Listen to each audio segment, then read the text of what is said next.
All right. Welcome to Willing to Fail. I'm your host, Peyton Bennett, as usual. And today's guest, he's been on quite the college carousel. He started as the quarterback at South Carolina, played there for 4 years, played a year at Utah last season, and now he is at South Alabama. So, yes, this is his sixth college football season. He also holds the record for passing yards in a game at South Carolina with 510 yards.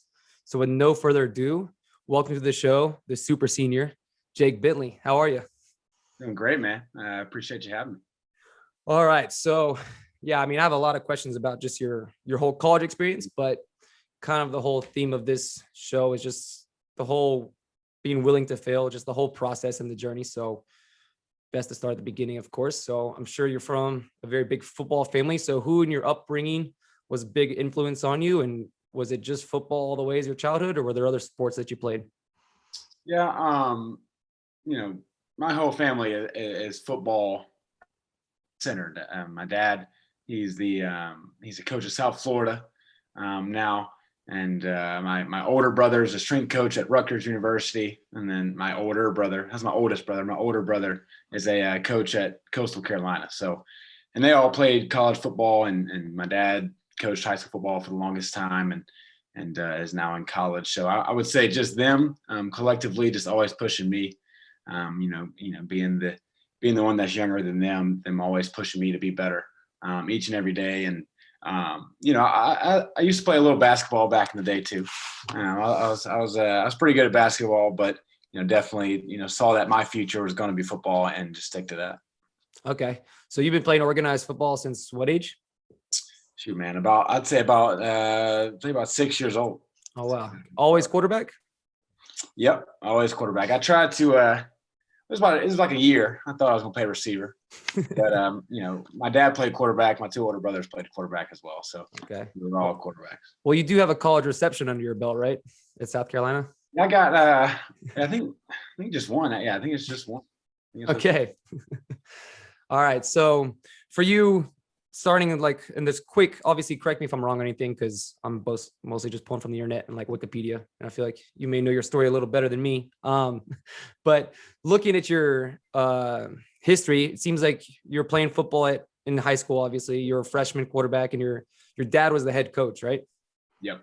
Okay. So what are some of like the pros of playing for your dad as the coach and some of the cons that you have to deal with?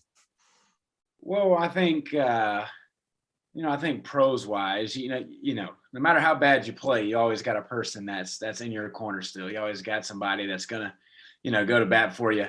And there's so many pros too. You get to experience all the highs and lows with your dad and all the good times. And like I said, our family being so much involved with football in our life, being so much football, just always really cool to have him there in high school and then at South Carolina too, because he was there on staff. So getting to experience those things with him was always cool. And then, not that there's a lot of negatives, but, I remember in high school, just my two older brothers playing for them and, coming home and, you may get chewed out on the practice field and then you get to hear about it again after practice. And then you're at home eating dinner and then you got to hear about it again. So, that's all part of it.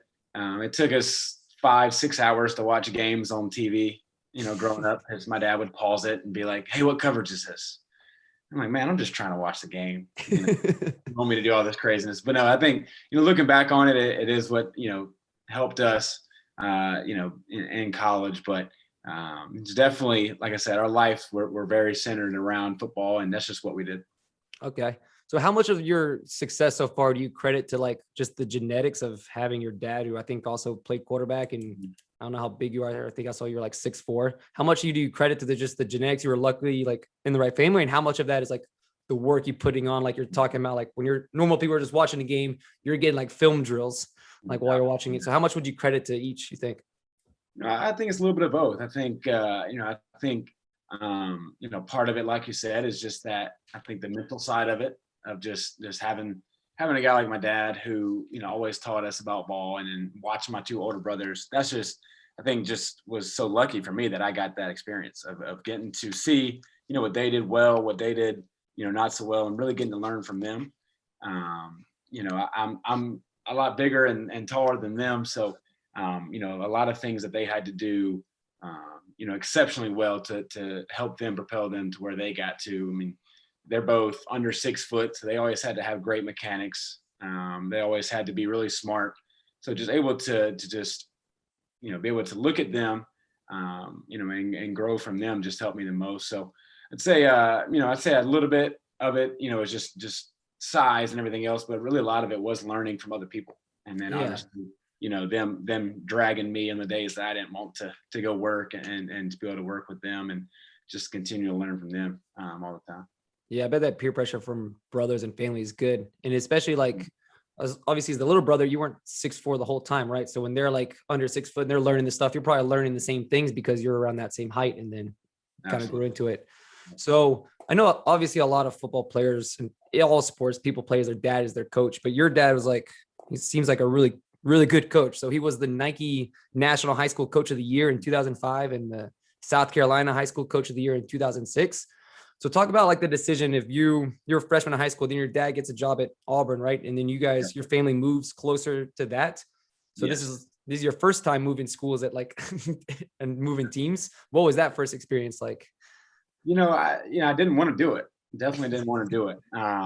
Because he had the opportunity, like you said, we moved in, I think it was 2014. And for the 10 years before that, it seemed like every year we were having a family discussion on whether or not that we were going to do it. And it was always, Chase, my oldest brother, is like, oh, well, Chase is, in high school, don't want to move him. And then Schuler, other brother, was like, oh, don't want to move him. And I just happened to not saying that they picked out me to do it on, but, I had actually had knee surgery 9th grade year. So it was almost like a new beginning for me getting to move to Opelika, dad taking a job at Auburn. So in a way, looking back on it, really was the biggest blessing for me is being able to go there and not only, get to rehab my knee and feel better before I was kind of forced to play, but kind of got away from, where my dad and brothers had played, and getting to establish my own name and getting to have to learn how to create new friends and be with people that, you didn't grow up with your whole life and having to establish that and establishing new teammates. And it was a really good experience for me that really helped me grow a lot. Yeah, especially since you've had to do it now a couple of times. Yeah. Okay, so then out of high school, just looking at your like 24/7 sports recruiting thing, you were a 4-star. It looked like you got offers from a bunch of schools like Stanford, Georgia, Bama, LSU, and obviously South Carolina. What was that decision-making process of what school to go to? And was it following your dad at South Carolina? Was it like not even considering the other schools? You wanted to do that, or what was that decision like? Yeah, so my situation actually was say a little bit, but I feel like it's a lot different now. I mean, I've seen some other guys do it, but so going into my senior year, my dad took the job at South Carolina with Coach Muschamp. And, our family, just how we roll as a family, we're always going to stay together. So we were going to move back to Columbia, or back to South Carolina to Columbia, to be together as a family. And I just really didn't really want to play for another high school. A third high school in 4 years was just something that I didn't really want to do, but understood that as a family, we do things together. That's just how we roll. And Coach Muschamp just had the idea one day. He was like, hey, man, just see if you can graduate a whole year early and not just 6 months, like, play your senior year, then come, but like the whole year, so your junior year is the last year. And just the way it worked out with credits and everything, we really looked into it and it ended up working. So, knew it was going to be a great opportunity to go back home to South Carolina and play and just really, love Coach Muschamp and all that he did for us, and felt really good about it. So actually skipped my senior year to go there early. So it was a really cool experience. That's crazy. So how old were you when you enrolled as a freshman? I was, man, I was 17. I was 17. Okay. Were you living in dorms or were you still living at home? No, I lived in dorms. Yeah, I lived in dorms. Everybody was asking me that when I got there for sure. Okay. Just try to get that experience of college and not being at home. Okay. So you went from probably the youngest person on the team. Did visit home to get some of mom's cooking. Yeah. So you got the best of both worlds. That's pretty interesting. So you were probably the youngest person on the team, I'd assume then. Not many people graduating 3 years out of high school. And now you are now probably one of the older people on the team. I know. It's funny. I joke with guys all the time, about about just the years that I've been in college, and it's wild to think about, just the difference of now, and being, like you said, the youngest guy to now being the guy that's feel like I've been around for forever now. Yeah. So that's why I want to kind of break it down like each year at a time, since there's so many of them. I first heard about you just because I went to University of Georgia, big college football fan, big Georgia fan. So I remember seeing your name. I remember seeing you play at South Carolina. So you enroll as a freshman at South Carolina. They redshirt you, right? Originally. I didn't play the first 6 games, Mhm. and then played the 7th. I started the 7th game, and finished the season through there. So that was weird too, because I skipped my senior year expecting to really have a chance to start early. Didn't have it. So then it's like all the the thoughts in your head of, man, should I have done this? Should I have, I could be playing at high school again. I could have been going to. Yeah, because you're not playing. You're just like holding the clipboard for the first half. Oh yeah, I was doing signals, and then after the 6th game on the team, we were 2-4, and kind of just really struggling, and Muschamp just said, hey man, you have a good week of practice, and it's going to be yours against UMass, and just went out there and did that, and we continued to get some momentum that year. Beat Tennessee. They were ranked 17th at the time, so that was pretty cool. And then finished the year strong, and then it really helped us into that next year. That's such a roller coaster, right? From going from like high school to like, oh, I'm at South Carolina to, oh, I'm not playing, and now I'm beating Tennessee. No doubt. No doubt. Do you feel like that first like I hear interviews all the time of like NFL players, college players are like, especially from quarterbacks, their first time coming in the huddle. Like I remember hearing the funny story of Justin Herbert when he first got his first snap for the Chargers. Like one of the teammates was like, what are you doing here? Like, so what was for you as like a 17, 18-year-old kid first going onto the field? Was it all nerves, or do you feel like you were ready? You prepared for it? Yeah, I think you feel ready for sure. And luckily I got my first start at home. So all the fans, were cheering for you. But you're ready, and there's nerves flowing. I always say, you don't have nerves. You're not nervous about something. You don't really care about it. You know what I mean? Yeah. And, shoot, man. But the first pass, I threw it right in the dirt. It was a screen, a tunnel screen. I threw it right in the ground. And I was like, oh man, I got to tighten up here. And then ended up having a decent game. But definitely is a different experience going from the practice field, thinking you're ready to getting out there. But when we had a lot of great teammates on that team, and a lot of guys that believed in me, and that was the biggest thing. As a young guy, of knowing that the guys up front believed in me, and just gave me the confidence to go out there and play well. Okay. So what was it like, just like from a personal level, like with your friends? I'm sure you still have friends in high school, and then you're out playing college football on Saturdays. I mean, what was that like, the conversations with your friends back home? Yeah, man, it was just, it was, how is it? They had a great year too that next year down at Opelika. They actually made the same. So we were always, texting each other during the year, just asking how things were going, just excited for one another, excited that they were having success. They were excited for me. A lot of them came up to visit and come to the game. So it really was just a cool deal that not only got to share with my family, like you said, but, a lot of friends, as well. Okay. So then freshman year is done. Then you go to your sophomore year, you're the full-time starter for the whole season, right? Yep. Okay. So now it's like gone from the new guy to the, okay, you're going into the season knowing that this is your team now. It's a little bit different of a feeling. Oh, no doubt. No doubt. I think I learned so much about leadership, about, how to be a quarterback that year.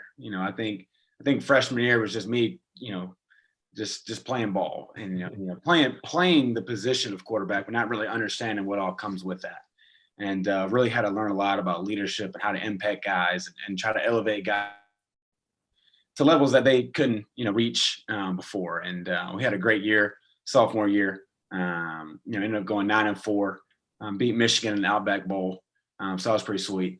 So yeah, had a great year that year. And I think it just all stemmed from the momentum we created the year before. And that off season, guys really came together to make the season something special. Had a lot of seniors on that team that really, really just stepped it up and really knew that there was our last time be getting to play, and just really stepped it up for us. Had a good year. Okay. So yeah, I was going to ask, one of my questions later is, what was looking back, what has been your favorite either high school or college game that you feel like the most about? Was that Outback Bowl? I feel like it's got to be up there somewhere against Michigan. No doubt, no doubt. And it's funny. Everybody's like, "Oh, you were with Clowney, right?" It's like, no, and we were the next time we played him. But it was special because during that game, the first half, we really aren't. Well, a special one because we had a new coordinator going into the bowl game, and my dad actually got to coach quarterbacks for the whole bowl practice and everything else. And that was special for me. And but the whole first half, we're really not playing well offensively. I mean, we're really, we're moving the ball a little bit, changing field position, but not really, executing well, getting the ball in the end zone. And then second half, it just like something clicked, and we really made the decision offensively that, hey man, it's enough. We got to get rolling. So, and just to see the way the guys responded when we started playing well, and how the team came together, and the defense didn't get like, man, offense, what are y'all doing? It was a team effort, and to beat a team like Michigan was always cool, and something as a little kid, I think, you play in NCAA, and you play Michigan, you're like, oh man, and then get to play them in real life and getting to beat them was a really cool experience. Okay, so you think that would take the cake as number one favorite game so far in your college career? Yeah, I would say them. I'd say the Tennessee game as a freshman was pretty cool. Just being at home, bowl game's cool, and we had a lot of fans there. But the game at home against Tennessee was pretty sweet. And then I think last year in Utah, beating Colorado, they were ranked too, and playing in the snow up in Colorado, that was different for me, but something I'll definitely remember for sure. Yeah, that's got to be a big change from South Carolina weather to Utah weather in the late fall, early winter. Okay, so then your next season, you go in as a junior starter. You feel like this is probably your team, and then you missed your first start of your college career. What was the frustration of dealing with injury, and how bad of an injury was that? Yeah, it was against Kentucky. Just got kind of tangled up on the sideline. Had a little MCL deal. And really was just a weird year, a year that I think I learned a lot about myself, learned a lot about how I handle things, up and downs. Had a lot of up and downs that year. A lot of good things go well, and it just seemed like games we won, as a team didn't really feel like we won, right? I mean, we beat Arkansas that year, I remember, and the defense scored like 4 defensive touchdowns, and offensively it was just like we kind of were. The final score was good, and we had some touchdowns, but it just didn't feel like we could really get past certain obstacles, and it just seemed like a lot of negativity surrounded the program at that point, and really started questions from fans and everything else. Not that I really get wrapped up in that, but you do feel it as a player. You do feel it. It was, and then the couple of that with missing a game and everything else, and you just really got to stay focused during that, and really focus on what's important. That's the thing we always talked about is keep the main thing, and the main thing each and every day was to win, and not worry about the outside influences or missing a game. And the backup quarterback, Michael Scarnecchia, who I'm really good friends with, played great against Missouri in the rain, and it was a awesome thing for the team to win. But for me, just had to stay focused and keep the main thing, and that's getting healthy and being back on the field for my teammates, and not worrying about anything else that surrounded that. So what do you think was the cause of that season not feeling right? Do you think you were talking about all those seniors you had the season before? Do you think that not having the presence of all those leaders and talent there was a big part of it? I think that could be part of it. And just, I think we just had some, unfortunate things happen that year, as far as just, whether it was during the game or people getting hurt. But, I remember that year was the year we went to Clemson and did well offensively. And it was like, man, it finally clicked. But defensively, we just had, I think it was like 7 starters hurt. We had 2, walk-on safeties playing against, the freaks they had at receiver. And not that nothing's wrong with walk-ons, but just talent-wise, they had some guys that were elite at receiver. And, so it's just things like that. When we had it rolling offensively, it was just, some circumstances otherwise that hurt us. And then when defense had it rolling, it was like offensively, we couldn't get it rolling. So it was just a whole year of up and downs, and really, was a strain on everybody on the team. And but I think a lot of guys looking back on it can kind of look at that year and draw a lot from it, of how they were able to overcome and really learn a lot from it.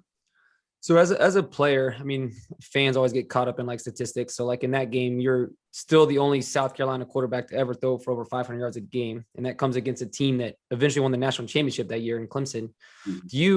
I mean, is that prideful to you that you're the only one to do that? Or are you like, I wish we would have won. That's all I really care about, or it's somewhere in the middle?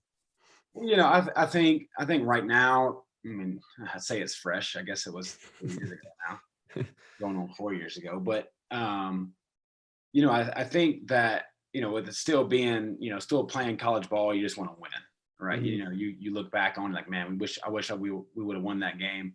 Found a way. There was 2 fourth downs in that game, 2 fourth and goals that we didn't get. So you kind of look back and think about, man, because if we would have scored there, it would have been closer. Maybe we would have had a chance, no matter how much they scored. And so you look back and want to win. I think maybe 10, 20 years from now, you look back and be like, man, like that was actually pretty cool. And like we dominated them on offense, but we didn't win, and that's the name of the game. And they were able to walk away with a W, and we weren't. So, I think that's the thing that I remember most right now is wishing a way to win. But I think a few years from now, look back and it'll be pretty cool to think about. Okay, so you always hear like stuff like coaches always like keep the main thing, like you said, like focus on the day and the task. And I know it's in football, you always want to stay focused on the game you have. And I know like the political answer is all games are the same, but do you as a player get more hyped for like games against Clemson or games against your rivals, those big games, as opposed to like a beginning FBS game? I think so. FCS schools, whether at the beginning of the season or anytime during the season, you really, those games you really got to lock in, I think, and kind of be more, seriously focused and not necessarily emotionally invested in it as much, but knowing, understanding that you got to be focused. You got to make sure that you execute at a high level, or they're going to hang around and come back and happen. But I think you play a team like Clemson, you play a team like Georgia, you understand the atmosphere and you understand the gravity of the game. And I think, like I said before, growing up, you're in the backyard thinking about that game. It's South Carolina versus Clemson, and there's 2 minutes left. You're down by 3. Those are the games you think about, and you don't think about the games that, this is against the FCS opponent, and you don't do that in the backyard. You're in the backyard thinking about the big games to go win it. So I think preparation wise, nothing should change, but definitely is a different feeling on the field, and definitely a different feeling of knowing that you got to compete each and every play if you want a chance to win that game. Yeah, especially with those teams that come like that's their season is to play South Carolina or whoever, and they have nothing to lose. So for you though, what's been the toughest environment on an away game you've had to play in? Oh man, Texas A&M was pretty rowdy. We had them. We were winning most of the game, and they started coming back in the end. They got 2 big sacks at the end. And it was really, I say it was tough because it was tough when we had to go try to win the game at the end of the game, and trying to go communicating a 2-minute drive with the fans as loud as they were. It really was difficult for sure. I'd say that, Florida was pretty unique. I think it was definitely loud, but I think it was more, cool to me being a fan of football growing up and getting, the chomp and everything, and to hear that and see that, and and knowing that you're like, I was the Gator bait that they were talking about, that was fun. But, I think those 2 are kind of the coolest experiences, other than, at Willie B at home. I mean, that, I think I'd put Williams-Brice Stadium on a Saturday night up against a lot of things, just because the atmosphere there. But when you guys play Sandstorm, that place is rocking. No doubt it is, and it's always a cool deal there. So for you, what feels better as a quarterback, throwing a touchdown pass and hearing your fans and the whole stadium erupt, or throwing a touchdown pass in an away game and just silencing the crowd? Yeah, I've always liked it at home, man. I've always liked the hearing the crowd get going and get fired up.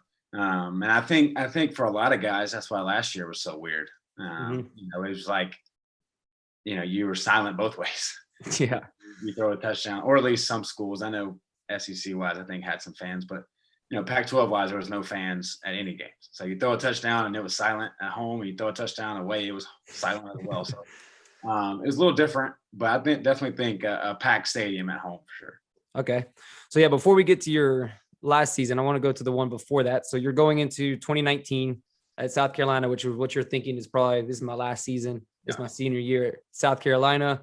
And then you get injured in the first game and turns out to be a season-ending injury. I know that's a tough thing to deal with mentally. Like, what do you remember about like that emotional roller coaster of being excited for the season and then getting it taken away? Were you thinking like immediately like, oh man, that might've been my last college football snap? Or were you soon thinking like, all right, I know the rules, I can play again next year? Yeah. Well, seventh, eighth, and ninth grade, just take you back, I tore my ACL. So I tore my left one once, right one twice. Oh, Jesus. And then so out for those years, and then the moving everything. And then to get to the senior year, and like you said, like, okay, this is the year, got to have a big year. Just not that you don't want to get wrapped up in NFL and everything like that, but you do look at it, you talk to agents before the year, you understand the gravity of the year. And then to have that injury was really tough at first. It was really something that I had to go back and to your original question of who you leaned on growing up, with football, is people you got to lean on when things get hard again. So just really going back to family and just being with them and just talking with them. But I think mentally, my dad told us all the time, don't let anything without a heart beat you. Another man or woman or whatever, they may kick your butt.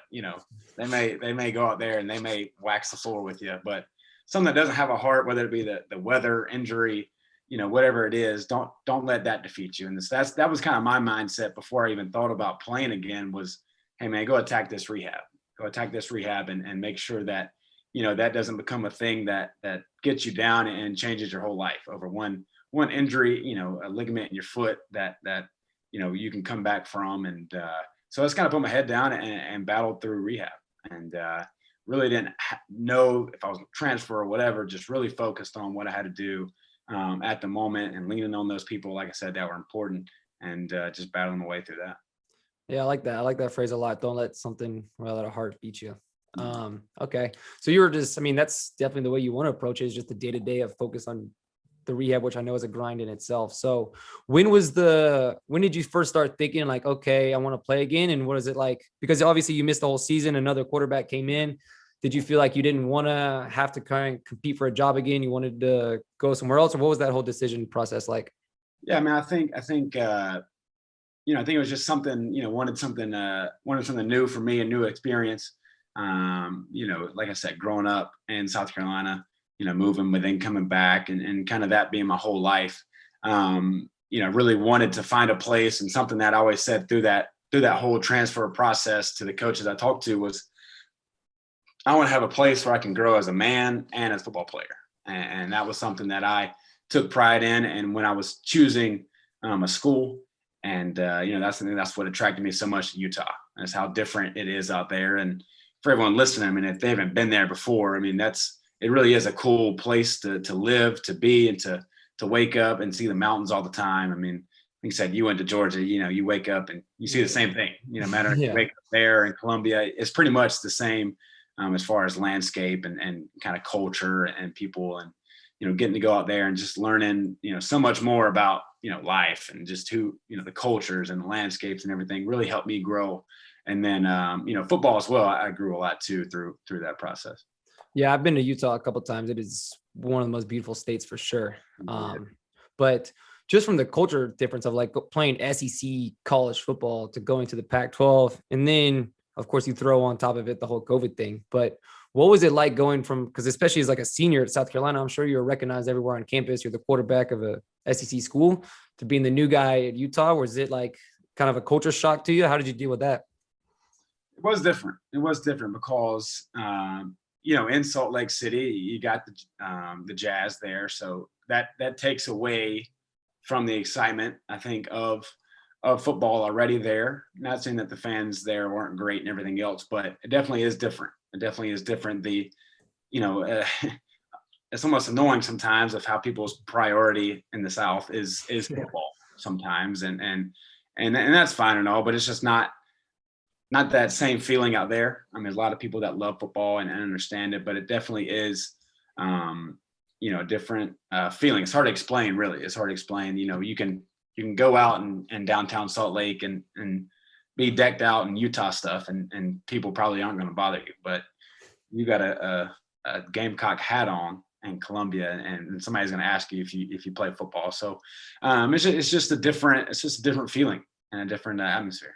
Yeah, it's way different. I mean, from growing up in Georgia, going to school in Georgia, I've lived in California the last couple of years. It's like Saturdays are much different in the fall time. Like in the South, it's like a religion, man. It's everything. Here in California, it's like, I mean, the first game started 9 a.m. So it's like no one's watching that. No one's up doing anything. It's much different. Yeah.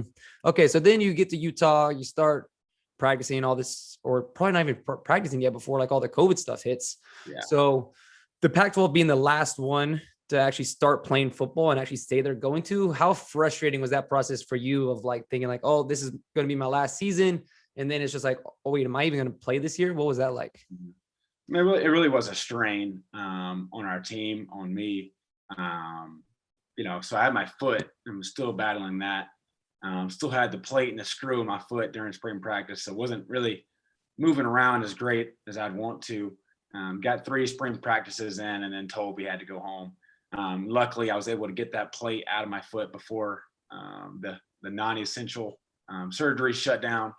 So I was able to rehab that while I was still at home and come back moving around a little better. But yeah, it was a strain on our guys, just knowing that our season got canceled and they put out a schedule and then took it back and then put out another one, and it was just it was really tough to find motivation, I think, and not that guys don't love football or anything like that, but it was just that lingering thought of are we even going to play this game?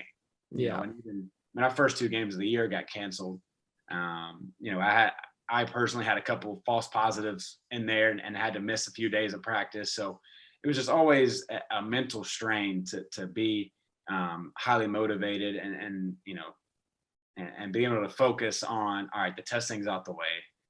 I'm good for today. I mean, just worry about today and handle today before I get tested again tomorrow. And it was exhausting for sure. And it just kind of seemed like the Pac-12 kind of got the rough end of it for sure. And just really had to strain through that. Okay. But then you did get a lucky break, right? So your last season at South Carolina, you missed the whole season because you got hurt the first game. But then you're at Utah and the quarterback that was, I guess, starting ahead of you got hurt the first game. And then you came in and then you get to play not really a full season, but a full half season. So what was your just your mindset during that whole thing of like being prepared in case you got your chance and then having to take over and become like the man of the huddle and like the quarterback of the team? Yeah. So, that was a tough deal too. I mean, fall camp, got voted team captain, was playing well during camp, had that false positive happen, and Cam Rising, the quarterback that started, was doing well. I mean, he had some really great practices, good scrimmages, and then having to battle that. I wouldn't call it humiliation or anything, but knowing that, hey, I'm about to walk onto this field, people are gonna watch and be like, oh, he didn't even start out there, which is completely fine. I'm not a guy that fine in the fact of like there's stuff to learn from that. You know what I mean? There's not, football is what I do. It's not who I am. You know what I mean? So I'm not going to let, that define who I was at the time, and get me all down. I understood that this is my role now. This is what I got to do. But I definitely think that, I could have prepared a little better. I think it just, there was a little frustration in not starting, but I think I knew my role and was ready to go. And I had a pretty good year. Like I said, was able to beat Colorado in the snow with the guys. And that was great. And, but definitely another year where it's just like up and down, really having to find a way to battle through it mentally. And, was tough, not only with COVID, but the starting position and everything else. So it was really a deal. I had to really, dig deep again and really, find a way to get through it. Okay. So how long, I don't even know this, but how long after your season ended, or at what point did the NCAA say that season wasn't going to count as and you could still be eligible for another year? And then how long did it take you to decide that you're like, why not? Let's go another season. Shoot, man. I mean, I think there was some lingerings, I think, before the season even started about how, with the guys opting out of how this season wasn't going to count as far as eligibility. And I think we knew that. And then when it became official, I think for me, just kind of the way the season ended, the guys that Utah brought in Charlie Brewer from Baylor, which is fine, everything else. But I knew for me, like, hey, this is an opportunity for me to find to really dive deep and find a situation that's going to be best for me. And, was excited to get that one more opportunity, and I think, I might be the only person ever to have 3 senior years. But I guess I didn't have one in high school. So I guess I get 3 in college. So, but yeah, just, it was rewarding almost for me, like, hey man, this is my last opportunity, barring anything else crazy happening that I'm gonna get. So let's make the most of it, and just really fired up for this year. Yeah. And I want to get into what the changes of going to like a school like South Alabama, but what was the decision-making process to go there? Did you have other options you were seriously considering? There was a few other options, but I think just getting on the phone with, Major Applewhite, he's our offensive coordinator, and Kane Womack, our head coach, and just, Kane's the youngest head coach in college football, and Coach Applewhite's obviously been around for different places, and just the knowledge that he has of the game is something that I really just wanted to come in and soak up and be part of. And I know just how fired up Coach Applewhite is to get back to calling plays, kind of being back in the saddle, and, just wanting to be under his tutelage. I mean, he's had a lot of great quarterbacks play for him. I mean, Greg Ward, Derek King played for him before, obviously going to Miami. So just a lot of, guys that are really successful at the quarterback position. So just really, wanted to get closer back to home, I think, for one. And then just really wanted to find some coaches that I knew would elevate me to a new level. Okay. So one of the youngest coach in college football, coaching one of the oldest quarterbacks in college football. Okay. So when you're doing recruiting stuff like that and you're talking with coaches, I'm sure it's like pretty political. It's like, yeah, you're coming to compete for the starting job. Was there any there's no guarantees like, oh yeah, we'll push you forward to start, or has it been a straight open competition? Have you guys announced a starter? What has that quarterback battle been like? Yes. I mean, yeah, it's, no quarterback's coach or offensive coordinator, head coach, I think, is ever going to say, come in and it's yours.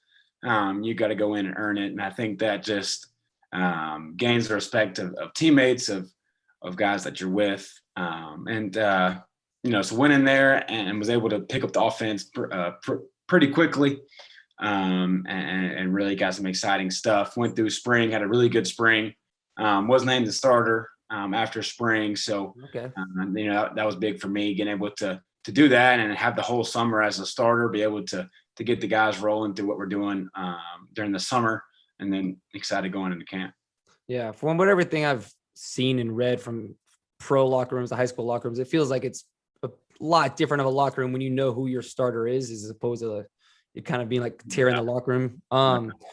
So for you, expectations wise, you're going to a school now that's very new to the D1 level, and they've since joining FBS, they've not won more than 6 games in a season. So what are your expectations? What are the kind of the goals you guys are talking about as a team? Yeah.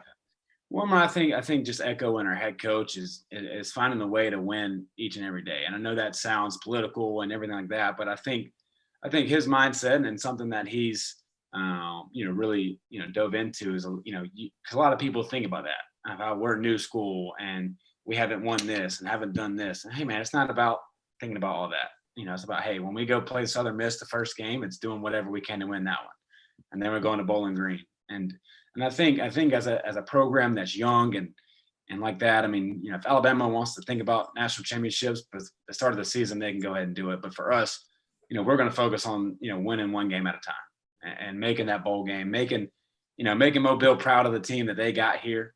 Alabama obviously has some great football teams throughout the state, and just really want, Mobile, people that live in Mobile, to be South fans, and then be South Alabama fans, and then say, oh, well, I'm also an Auburn fan, but hey, they're South fans first. They live here, they take pride in being from Mobile, and knowing that they got a team that is going to play hard and win some games.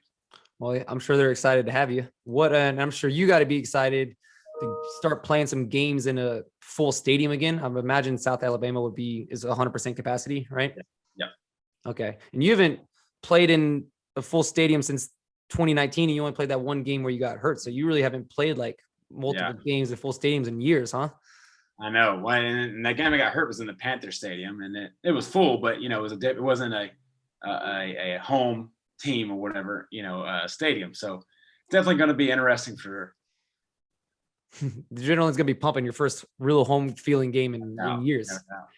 So I always wonder, like, for people in your position, there's a lot of quarterbacks that do it that have like a fifth senior season or whatever. Are you taking any classes now, or do you have to take like one class? So I get my master's degree. So I get my MBA here at South. So I'm gonna be in college this long. I should take advantage of it and go ahead and get that master's degree. Okay. Do you have, like, for getting a master's degree, do you have like a normal college workload or a higher one or a lower one?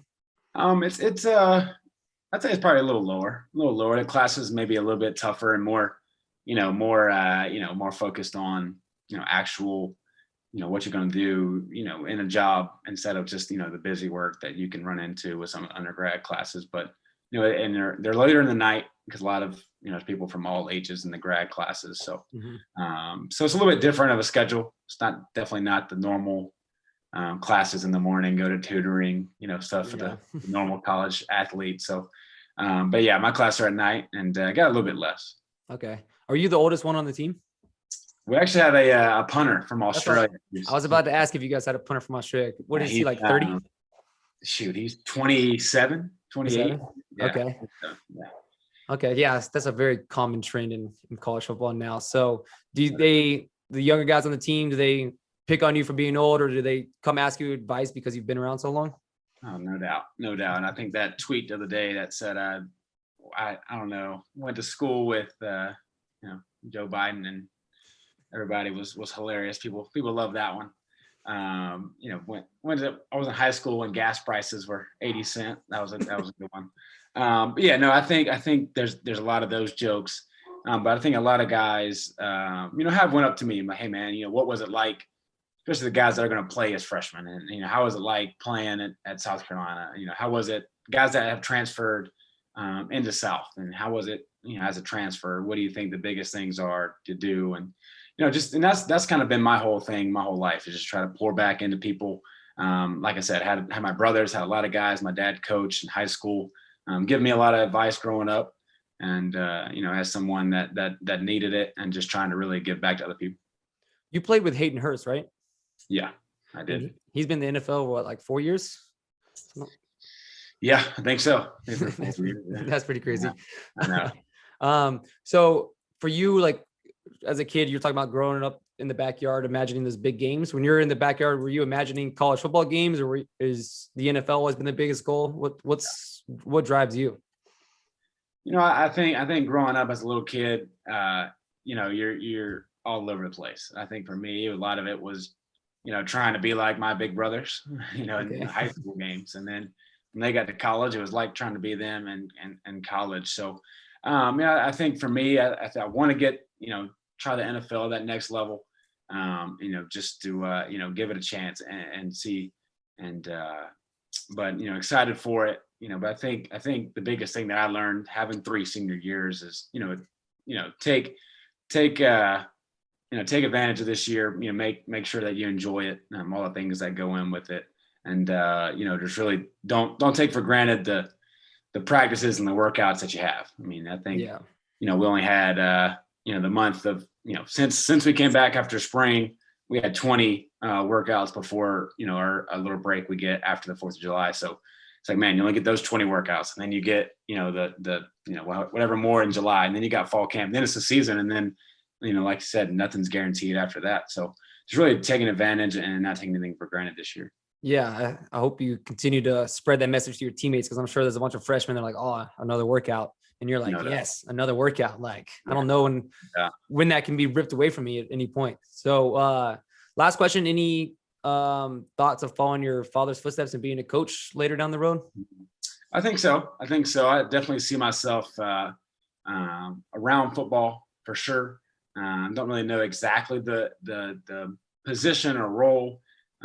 Marcus Lattimore, who played running back at South Carolina, played for my dad in high school. He coached him. So we've all been really, really close. And when I was at South Carolina, he was in a more like a mentorship role and more like beyond football type role. And so I've always been interested in doing that, kind of stepping aside from all the things I've learned, leadership, just mental toughness wise of having to get through of just seeing a need for that, I think, and guys, get to that level and have to battle a lot of things and being able to give back to them in that way, or maybe doing the quarterback training side of it too.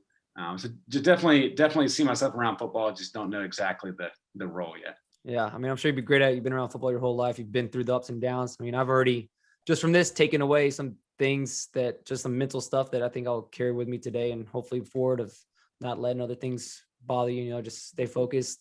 Don't take it for granted. Well, that's all the questions I have, man. I appreciate you coming on. Where can the people find you on social media and anything else you want to plug or promote? I'm good, man. I think that's just appreciate you having me. Excited to continue listening to all the podcasts you got coming up. Listen to some of them earlier today. So, good luck to you and all that you got going on as well. And I'll make sure to keep following. Thank you. I will be rooting for you this year as long as you don't play Georgia, which I don't think you do. No, we don't. Any games you have circled on your schedule for this year? For us, it's the first one. Of course. Getting out there against Southern Miss, and you're gonna be a good time. Do you guys have any SEC opponents this year? We play at Tennessee. Tennessee. And you played there before? Yeah. The second to last game. Okay. Tennessee, and then so that'd be a good one there. All right. Well, that's all I got for you. Thanks again for coming on, and that's the show.